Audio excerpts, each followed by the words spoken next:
Isaías, el primer de los profetas mayores. ¿Por qué se llaman profetas mayores? Porque por la extensión de sus capítulos. ¿Quién es el profeta que tiene más capítulos en su libro? Isaías, con 66. ¿Sí? Que no creo que sea algo así como que una revelación que Dios lo diseñó de esa forma, pero la Biblia tiene 66 libros, Isaías tiene 66 capítulos. La Biblia se divide en Antiguo Testamento y en Nuevo Testamento, ¿sí? 39 y 27. Los primeros 39 capítulos de Isaías es de tragedia, de castigo, de juicio. Los segundos, bueno, o los siguientes 27 capítulos de Isaías hablan acerca de la venida del Mesías. O sea que hay una coincidencia entre los 27 del Nuevo Testamento con los últimos 27 de Isaías y con los 39 primeros conforme al Antiguo Testamento, ¿sí? Isaías es un libro que está científicamente, históricamente, antropológicamente respaldado, ¿sí? Cuando se descubrieron los rollos del Qumran, ¿sí saben de lo que estoy hablando? Los famosos rollos del Qumran o del Mar Muerto, ¿sí? Uno de los pergaminos que se encontró completo, intacto, prácticamente de cabo a rabo, ¿sí? Fue el libro de Isaías. Y cuando se hizo la comparación del libro de Isaías que tenemos nosotros el día de hoy con el libro de Isaías que tenían escritos los esenios, ¿sí saben quiénes son los esenios? ¿Saben de qué se tratan los esenios?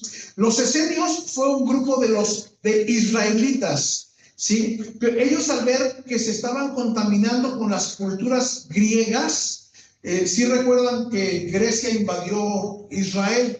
Sí, que por cierto, sí supieron que hace unos días, durante las celebraciones para nosotros Navidad, ellos estuvieron celebrando las fiestas del Hanukkah.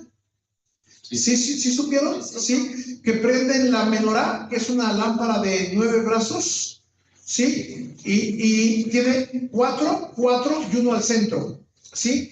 Y ellos festejan al mismo tiempo, casi que nuestra Navidad, ellos festejan su, ¿qué dije? Hanukkah, ¿sí? Y no es que ellos festejen Navidad, para ellos Navidad no existe porque no reconocen el nacimiento del Mesías. ¿Qué es el Hanukkah? ¿Alguien sabe qué es el Hanukkah? ¿O las festividades del Hanukkah? No, celebran la liberación de Israel por medio de la batalla de los macabeos, por medio de la conquista de los macabeos, ¿sí? Por allá en el año 250, 300 antes de Cristo, en la invasión de los macabeos, perdón, de los griegos a Israel, la familia de Judas Macabeo, se llamaba el patriarca, y sus hijos se rebelaron y el pueblo de Israel se juntó con ellos e hicieron una guerra contra Antíoco. Antíoco es el nombre, Epífanes es el título, Epífanes IV, o sea, el señor se llamaba Antíoco y era el cuarto Epífanes del gobierno griego. Ellos se rebelan contra Antíoco Epífanes IV y en las batallas, etcétera, etcétera, ganan y recuperan el templo. Antíoco estaba haciendo sacrificios inmundos dentro del templo, como sacrificando cerdos. Eso es a lo que el profeta Daniel, en sus profecías de los reinos venideros, le llamó la abominación desoladora. Sí, cuando el hijo de maldad, el hijo de iniquidad, sacrificaría cosas inmundas dentro del templo, y el que los iba a cumplir esa profecía era Antíoco. ¿Sí? Antíoco empieza a establecer un reinado de opresión, pero además en cuestiones religiosas de ofensa a la cultura de los judíos, porque si recuerdan, los caldeos, los persas, los medos persas no se metieron con la religión judía.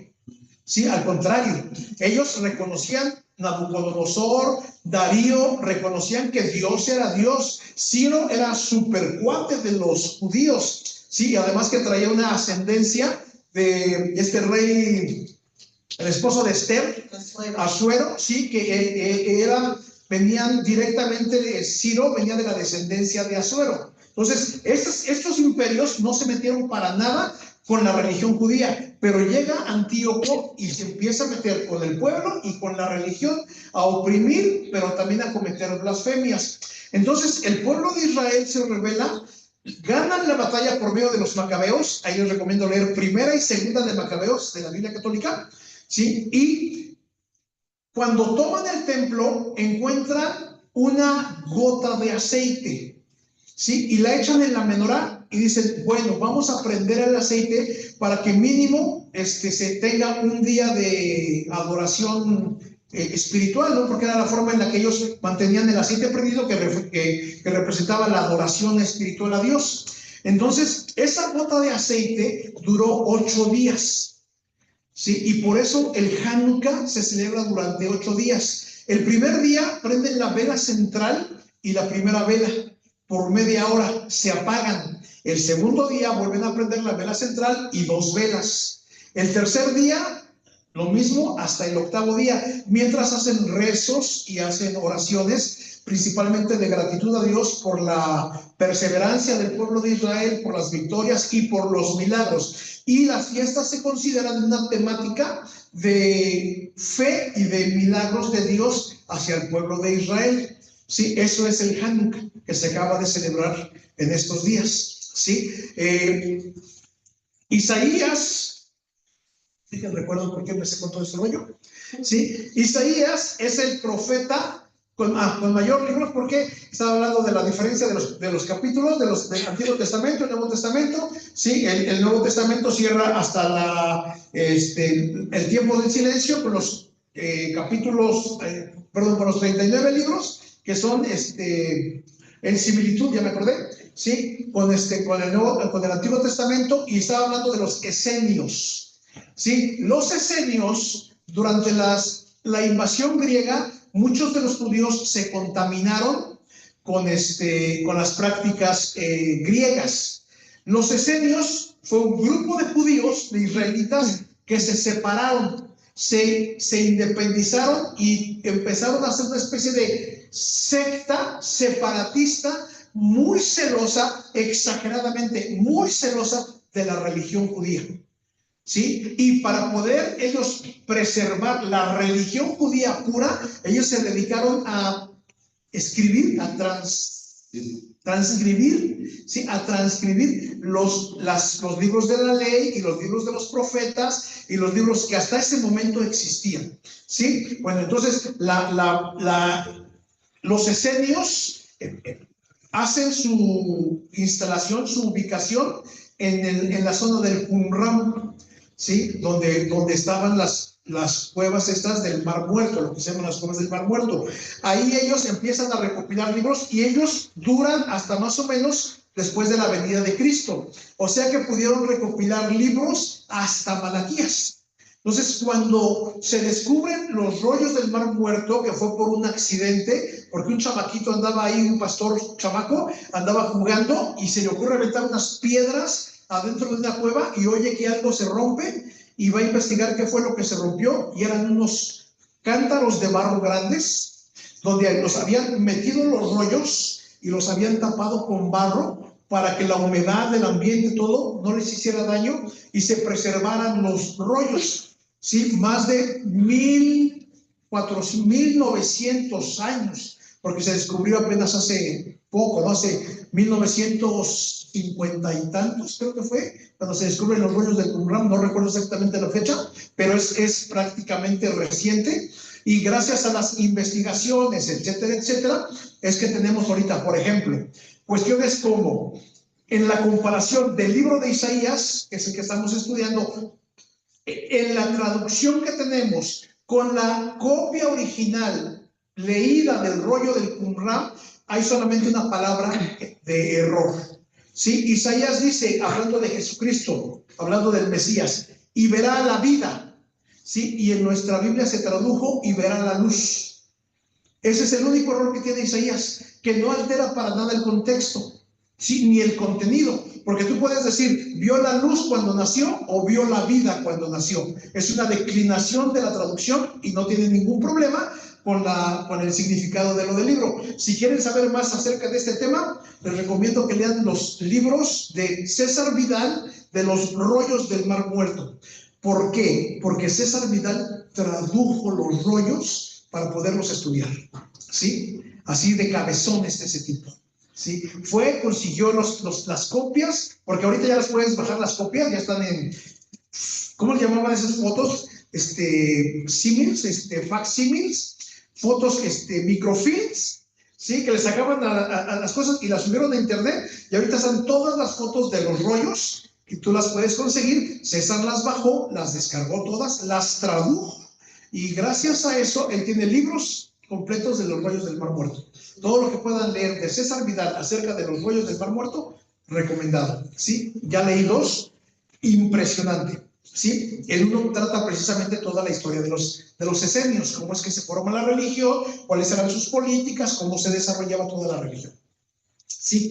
Ok, entonces, el libro de Isaías, hermanos, si hay algún libro que nosotros podamos decir tiene testimonio de veracidad, es Isaías, ¿sí? Además de los más de 25,000 textos que tenemos de los escritos del Nuevo Testamento que ratifican su veracidad, ¿sí? ¿Y qué tiene que ver esto con el libro de Isaías? Ahorita vamos a ver que el libro de Isaías es el libro más mencionado en el Nuevo Testamento, ¿sí? Que ratifica su autenticidad. La alta crítica, ya les he hablado acerca de la alta crítica. ¿Sí recuerdan qué es la alta crítica? A ver, ¿alguien que me ayude? ¿No se acuerdan qué es la alta crítica? Es una nueva generación de filósofos religiosos, ¿sí? Que su objetivo es supuestamente llegar a un estudio muy profundo y tener conclusiones muy exactas, muy científicas de lo que es la Biblia, ¿sí? Pero en su gran estudio se están desviando mucho de la realidad y de la fe, ¿sí? Y por ejemplo, ellos dicen que Isaías está escrito por 2 autores. Del 1 al 39 es uno, y radicalmente cambia todo el contexto literario, todo el género literario, y dicen, es que a fuerza tiene que ser otro autor, porque no puede el mismo Isaías estar hablando de un modo y después mudarse a otro modo, ¿sí? Nosotros creemos, porque la Biblia así lo enseña, que Isaías es un solo Isaías, no son 2 Isaías, no son 2 autores de Isaías, ¿sí? Es un solo Isaías, y ese Isaías se dedicó a escribir desde el principio hasta el final. ¿Por qué cambia tanto el modo? Porque Dios tenía una intención muy importante al estar diciéndole a Isaías lo que él iba a hacer en el tiempo que lo iba a hacer. Está marcando, es un parteaguas. Capítulo 39, capítulo 40 es un parteaguas, ¿sí? Yo no creo que sea algo así, que una revelación divina, etcétera, etcétera, pero sí creo que Dios hizo algo ahí, ¿sí? Sí creo que Dios estableció un principio. No creo en una coincidencia, más bien es una diosidencia, ¿sí? El hecho de que Isaías sea tan perfecto en esto. El libro, ¿sí?, deriva su título del autor, cuyo nombre quiere decir Jehová es salvación, ¿sí? El libro deriva su título del autor, cuyo nombre quiere decir Jehová es salvación.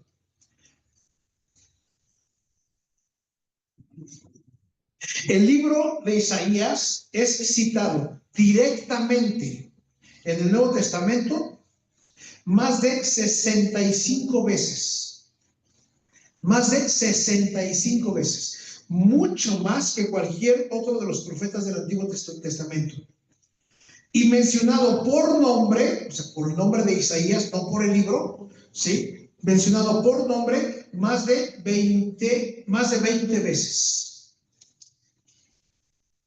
¿Sí? O sea, es el libro más mencionado de todos los libros en el Nuevo Testamento. ¿Es mano arriba, vale? ¿O estás dándole aire a tu plumín? ¿Sí? Ok. El libro de Isaías es muy importante en ese sentido, porque el libro de Isaías es el libro de todas las escrituras más cristocéntrico. ¿Sí? Es el libro más cristocéntrico. Es el que apunta a Cristo con una puntualidad increíble, ¿sí? Ayer estaba viendo un reportaje de un cuate, estaba en inglés el reportaje, pero la persona que estaba entrevistando a las personas hablaba en hebreo y se fue con judíos ortodoxos, judíos muy judíos. Porque ustedes saben que el día de hoy hay judíos que no son muy judíos, ¿sí? Y hay judíos que son muy ortodoxos. Todavía su forma de vestir, sus rituales, hay algunos que hacen los rituales, pero su forma de vestir niega completamente su carácter ortodoxo y santo, ¿sí? Entonces, este chavo en inglés, perdón, en hebreo, entrevistaba a estos chavos, en hebreo también judíos, y todavía algunos con su kipá, los hombres y mujeres muy ortodoxas, y les decía, a ver, léeme por favor estos versículos, y les pedía que leyeran Isaías 53, ¿sí? Y Isaías 9, donde habla acerca del nacimiento del niño que nacerá, ¿no? Y esos cuates decían, a ver, ¿ya lo leíste? Sí. Y le decía, a ver, ¿esto crees que está en la Biblia?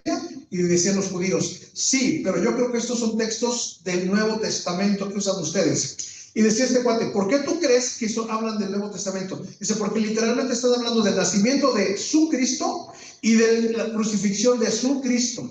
¿Sí? Y le decía este cuate, a ver, te voy a enseñar de dónde saqué los libros. Y le sacaba la Biblia en hebreo y les enseñaba Isaías. Y estos cuates se quedaban que no podían creer cómo es que la Biblia, y ellos mismos reconocían que el capítulo 53 y el capítulo 9 literalmente están hablando del Mesías, del crucificado, ¿sí? Pero no lo pueden entender, ¿sí? Eso ya es cuestión espiritual, ¿no? Eso ya es cuestión de que sus ojos están cerrados. Dios no se los ha abierto a la revelación, ¿sí? Pero ellos no podían entender. Es que dicen, a ver, espérame, es que yo hubiera jurado que esto es Nuevo Testamento. Y le dice este cuate, es que no es Nuevo Testamento, es el profeta Isaías hablando acerca del Mesías venidero. Dice, sí, yo entiendo que Isaías habla del Mesías venidero, pero es que para mí esto es lo que ustedes narran en el libro en su libro del Nuevo Testamento. Sí, claro, sí, hermanos, Isaías literalmente estaba describiendo todo el sacrificio, todo, desde el nacimiento de Cristo hasta el sacrificio de Cristo, ¿sí? Isaías es uno de los libros más perfectos que existen en cuanto a la profecía mesiánica. Isaías, hijo de Amós, ministro en Jerusalén y sus alrededores. Perdón, ministró en Jerusalén y sus alrededores. Profeta en Judá. Hay que entender esto, muy importante, porque tenemos profetas de Judá y tenemos profetas de Israel, ¿sí? Tenemos profetas del reino del sur y tenemos profetas del reino del norte. Y cada uno traía un mensaje diferente según el rey y según la situación que estaban viviendo, ¿sí? Entonces, Isaías es profeta de Judá. Profetizó durante el reinado de Usías, también llamado Azarías.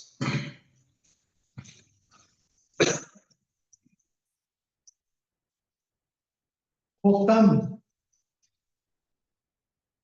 Acaz y Ezequías. Sí, profetizó durante estos reinados. Desde el 739 antes de Cristo hasta el 686 antes de Cristo. Evidentemente, repito, ¿ven? Sí. ¿De dónde? ¿Fechas? Ajá, fechas. Ok, desde el 739 al 686 antes de Cristo. Si voy muy rápido, me indican con su manita, ¿eh? No hay problema para que yo me detenga y me regrese. ¿Sí? Evidentemente venía de una familia de cierto rango porque tuvo acceso fácil y directo al rey y cercanía a un sacerdote.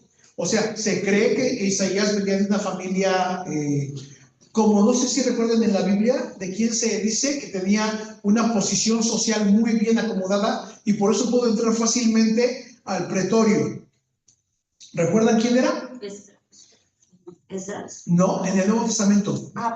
Ya en el Nuevo Testamento, cuando Cristo es llevado a la casa del sumo sacerdote, ¿sí? Y después a la casa del gobernador. Hubo uno de los apóstoles, de los 12 apóstoles, que entró fácilmente y después metió a otro. ¿No?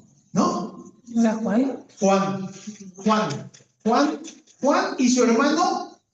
Santiago. No, bueno, sí, Santiago, pero en la Biblia lo tenemos como Jacobo. Sí, ahora, Jacobo y Santiago siempre son el mismo. Recuerden que la palabra Santiago significa Santo Jacobo. Saint Jacobs. Sí, James. Saint James. Sí, Santiago significa eso. Saint James, o sea, Santo Jacobo. Jacobo y Juan eran hermanos, eran hijos de Zebedeo. Zebedeo era un empresario poderoso en Israel. Históricamente se dice que era dueño de las flotas más grandes de pesqueros, de los barcos pesqueros. Y Jacobo y Juan eran hijos nice, eran juniors, ¿sí? Y por eso cuando llega Juan y tiene que entrar al patio del sumo sacerdote, entra con toda facilidad, porque era hijo de papi. ¿Sí me explicó? Sí, es como si llegara, no sé, hijo del presidente y quiere entrar inmediatamente al Palacio de Gobierno, sin problema lo dejan entrar, ¿sí? Porque tienen ya relación, ¿sí? De la misma, del mismo tipo social, estamos hablando acerca de Isaías. Isaías tenía relaciones con los reyes y tenía relación con los sacerdotes, era muy amigo de un sacerdote, ¿sí? Él era casado. Isaías era casado. Isaías tenía 2 hijos que llevaban nombres simbólicos. Llevaban nombres simbólicos. Su primer hijo se llamaba Sear-Jasub. Sear con S, Sear-Jasub. Significa un remanente regresa. ¿Qué dijimos hace 8 días de los profetas y su vida? ¿Recuerdan? Sí, que unos profetizaban y otros con su vida. Con su vida misma, su acción misma era profético. Entonces, cuando tenían sus hijos, muchas veces Dios les decía, ponle así. Imagínate que de repente, ¿sí? No, hombre, o sea, de repente mi papá me pone prostituta, ramera, olvidada, infiel, degenerada. ¿Y por qué así? Porque así se llama el pueblo de Israel. Porque así es el pueblo de Israel conmigo. Ay, caray, ¿y por qué me pones ese nombre a mí? Sí, o sea, la vida, el nombre, las conductas, las acciones, todo tenía que ver con cuestiones proféticas. Dios estaba hablando por medio del nombre del hijo de Isaías, estaba dando una profecía, ¿sí? El nombre significa un remanente regresa. El segundo hijo se llamaba Maher, con H, M-A-H-R, Maher, Salal, Hasbaz. Maher, Salal con S, Salal con H, Hasbaz con Z. ¿Sí? Fíjate, eso significa, así es la traducción de ese nombre, apurándose al botín, corriendo a la presa. Sí, imagínate, apurándose al botín, apurándose al botín, vente a comer, corriendo a la presa, vente a comer. Sí. No, el bullying, cálmate, ¿no? Imagínate, que sí les hacían bullying, o sea, ahorita nosotros decimos bullying, ¿no? Pero en aquel tiempo esos nombres eran causa de burla, ¿sí? Todo mundo tenía una especie de escarnio por los profetas. Ya en estos tiempos los profetas no se respetaban, como Eliseo, como Elías más bien, como Elías, ¿sí? Por Elías había un respeto y un temor impresionante, ¿sí? Llega un cuate y le dice, ¿eres tú hombre de Dios? Si soy hombre de Dios, caiga fuego del cielo y te consuma a ti y a tus 50. ¡Fum! ¿Sí? Hay cosas del ministerio de Elías que yo no entiendo, ¿sí? ¿Por qué? Nada más porque a Elías se le ocurrió, nada más porque se le hinchó la gana, si soy yo, siervo de Jehová, que caiga fuego del cielo y te consuma, a ti y a tus 50, ¡pum! Después viene otro, ¿eres tú siervo de Jehová? Si soy siervo de Jehová, que caiga fuego del cielo y te consuma, a ti y a tus, y ¡pum! De vuelta. Y llega el otro y se hinca, por favor, te ruego, no traigas fuego del cielo. Si eres tú siervo de Jehová, dime nada más si eres siervo de Jehová. Dice, sí, sí soy. Desde un principio. ¿Qué trabajo le costaba decir? Pero no, se aventó a 102 personas. ¿Sí? Nada más porque se le ocurrió. ¿Sí? Alguien me está mandando un mensaje, déjame ver si son participaciones. Censurado. ¿Qué? Censuras. No. Ok.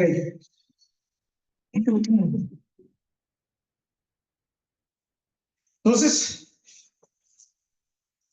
la vida de los profetas era en ese sentido, ¿sí? Era a veces hasta motivo de burla, sus acciones, sus nombres. Imagínate lo que habrán pensado de que Dios le dijo, y te casas con la mujer adúltera, ¿sí? O al otro que le dijo a Ezequiel, haces tu comida y agarras estiércol humano seco y con ese prendes fuego y con ese calientas tu pan, con ese horneas. Señor, dice, nunca he comido cosa inmunda. Ok, te dejo que lo hagas con estiércol de buey. ¿Cuál es la diferencia?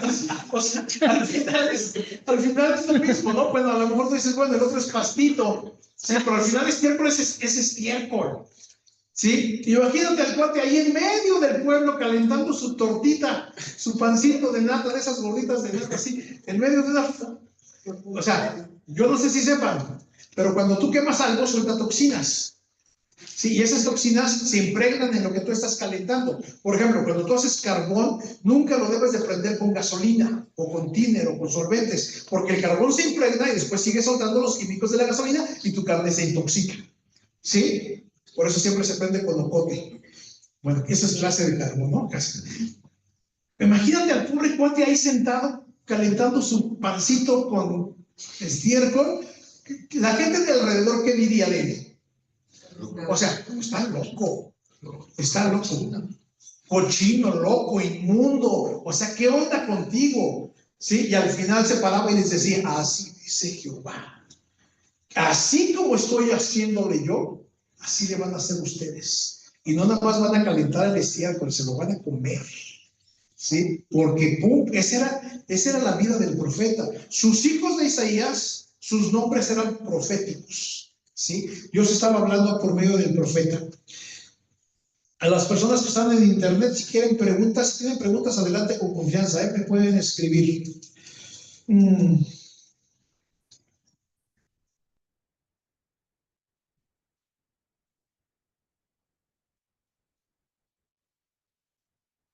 Cuando fue llamado por Dios a profetizar en el año de la muerte del rey Usías, año 793, él respondió con prontitud gustosa, aunque sabía, fíjense, desde el principio que su ministerio sería de advertencia y exhortación sin fruto.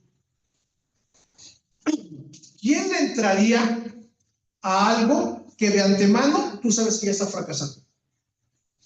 Por ejemplo, Banco fulano de tal anuncia su bancarrota, su quiebre. ¿Irías a invertir tu dinero ahí? No. Empresa fulana de tal anuncia despido de personal y bancarrota. ¿Entrarías a trabajar ahí? No. O sea, tú no harías algo que tú sabes que de antemano ya está fracasado. ¿Sí? No sé, por ejemplo, ahorita vender algo. ¿Sí? Vender rosca de Reyes el 8 de enero. O sea, ya no es negocio. La rosca de Reyes con ganancia es 5 y 6 de enero. Por eso la señora de Costco se llevó 800 roscas, ¿sí? Para venderlas en 2,600 pesos. Según su precio las iba a triplicar. Yo no pago 2,600 por una rosca, ¿no? Ni de chiste, ¿no? En Chihuahua nos las regalaban, ya les platiqué cuando nos regalaban roscas de Reyes. Es impresionante. Ok. Tú no inviertes, tú no haces algo que tú sabes que de antemano está fracasado. Dice el autor, Isaías cuando recibió el llamado, respondió gustosamente. ¿Sí? ¿Por qué? ¿Por qué alguien puede responder gustosamente a algo que de antemano ya sabes que va a fracasar? ¿Sí? Porque, hermanos, nosotros debemos de tener una visión, no es el resultado. Nosotros no trabajamos por resultados. Nosotros trabajamos por obediencia a quien nos está llamando. ¿Sí? Funcione o no funcione. Cuando Dios te dice, abre una iglesia, tú no estás pensando en números, tú estás pensando en almas. ¿Sí? Un alma es suficiente, una es suficiente. ¿Sí? Isaías sabía que iba a ser infructuoso su ministerio, al igual que el de Jeremías, que vamos a ver la semana que entra, o es el que sigue después, Jeremías. ¿Sí? Habiendo sido criado en Jerusalén, él era una alternativa apropiada como consejo político y religioso para la nación. ¿Sí? O sea, al final de cuentas, todo el mundo lo conocía. ¿Sí? Y todo el mundo, sabiendo su testimonio, sabiendo su estilo de vida, él era la persona indicada para ser un representante o un profeta de Dios. ¿Ven? Isaías fue contemporáneo de Oseas y Miqueas. ¿Sí? Oseas y Miqueas fueron sus contemporáneos. Nada más que más adelante vamos a ver en dónde profetizaron Oseas y Miqueas. Su estilo de escritura, esto me encanta. Sí, es lo que estábamos hablando la semana pasada. Su estilo de escritura no tiene rival en su versatilidad de expresión, brillantez de simbolismos y riqueza de vocabulario. El padre de la iglesia primitiva, Jerónimo, lo comparó a Demóstenes. ¿Sí saben quién es Demóstenes? De la banda de Don Gato, ¿sí? Cucho, Espanto, Benito, Demóstenes, ¿sí? No, Demóstenes era un filósofo, ¿sí? Un filósofo griego, ¿sí? Del tiempo del desarrollo de la filosofía, ¿sí? Uno de los mejores o de los más grandes pensadores, un orador, ¿sí? Demóstenes. Él, perdón, termino la idea porque me desvié con Don Gato. Si Jerónimo lo comparó a Demóstenes, el legendario orador griego, su escritura en hebreo se caracteriza por un rango de, ¿sí?, 2.186 palabras diferentes dentro del libro de Isaías. 2.186 palabras diferentes dentro de un solo libro. Imagínense eso, ¿sí? O sea, no estoy diciendo que Isaías tenga 2.186 palabras, no. Muchas de esas palabras son repetidas, pero son 2.186 palabras diferentes. El día de hoy, en nuestro lenguaje, de los miles y miles de palabras que tiene el castellano, no usamos ni siquiera el 10%. Y en un mensaje de WhatsApp se ocupan menos. Sí, el mensaje de redes sociales se ocupan menos. Y no sé si se han dado cuenta, pero estamos en un retroceso en cuanto a la escritura. El día de hoy ya se comunican por jeroglíficos. No sé si sepan qué es eso. Sí, era la forma en la que escribían los egipcios, sí, los persas, por jeroglíficos, no había letra. Y ahora ponen carita triste, etcétera, etcétera, etcétera, sí, y eso es un mensaje. Y ahora hay que descifrarlos. A mí me cuesta mucho trabajo descifrar ese tipo de mensajes. Le digo, ¿y qué dice aquí? Ah, dice tal cosa. ¿Y cómo le entienden? Sí, porque cada de esas cositas, emojis, sí, tienen un significado, ¿no? Y ahora para resumir palabras, se escribe por ideas, ¿sí? Y estamos cayendo en una degeneración del lenguaje. Además, no sé si se va, ya lo hemos comentado, una cultura se deforma o se modifica a través de la deformación del lenguaje. Lo primero que se ataca a una cultura para poderla modificar es el lenguaje. Si cambias el lenguaje, cambias todo. Sí, por eso es que la agenda esta, bueno, ya cambió de número, todos los años está cambiando de número, ¿sí? Ya no es 2030, ya es 45. vamos al 45, ¿no? Su principal objetivo es la degeneración, la deconstrucción del lenguaje, ¿sí? Para que nosotros podamos adoptar una nueva filosofía de vida y de cultura, ¿sí? Entonces, es muy importante que entendamos que las palabras son un tesoro, es riqueza, ¿sí? Por eso es que Isaías se considera al autor más culto de toda la Biblia, ¿sí? Lucas también, pero Lucas no tenía esa capacidad de lenguaje. Lucas era muy culto, pero no tenía esa capacidad de lenguaje que tuvo Isaías. ¿Sí me explico? Lucas, ¿cuál era el oficio de Lucas? Era médico, era doctor, era médico, ¿sí? Pero Lucas no tuvo la capacidad lingüística que tenía Isaías. Lo que pone así en la cúpula del cielo a Lucas es su capacidad de investigación, de ordenación y de redacción. Es increíble, el libro más perfecto cronológicamente hablando. Es impresionante, a tal grado que muchos antropólogos, muchos historiadores e investigadores lo ocupan para poder trazar sus líneas de investigación acerca de lo ocurrido en esos tiempos. Porque Lucas, el libro de Lucas y el libro de Hechos es exageradamente preciso. ¿Sí? Ok, Isaías es la corona del reino en cuanto a vocabulario. ¿Sí? 2186 palabras diferentes, comparados a 1535 de Ezequiel. Estamos hablando del segundo libro más grande. ¿Sí? 1653 de Jeremías. Y fíjense, de 66 capítulos a 150 capítulos, 2170 en Salmos. ¿Sí? 2170 palabras diferentes en Salmos, con la diferencia de que son 150 capítulos. ¿Sí? Y son 2170 contra 2186 de Isaías. Todavía Isaías sigue ganando, aún que Salmos tenga más capítulos, más contenido, es un libro más grande.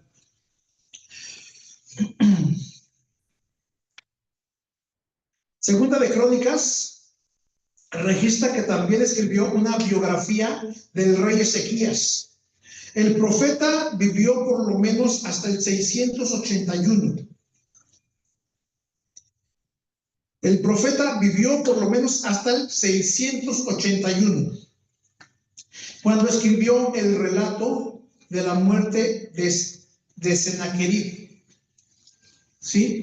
Cuando escribió el relato de la muerte de Sennacherib. La tradición, o sea, no la Biblia, la tradición, la historia, ¿sí? Cuenta que Isaías murió bajo el rey Manasés, ¿sí? En el año, entre el 695 y el 642, pone aquí el autor, ¿sí?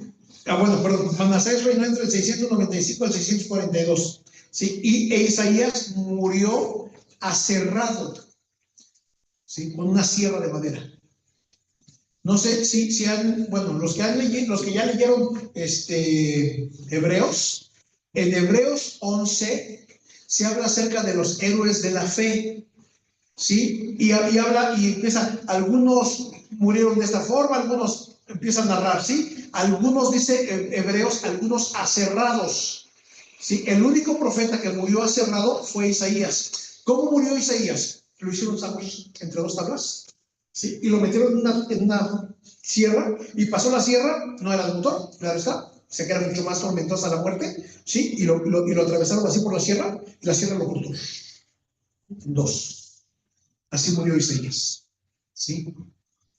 Entonces, para que vean, gustoso, entró al ministerio, que él sabía que era un fracaso, y además de haber servido al Señor fielmente, muy fielmente, su muerte fue muy trágica, ¿sí? Eso nos tiene que enseñar, hermanos, y lo vamos a ver ratito durante la predicación, ¿sí? La cuestión de por qué queremos servir al Señor.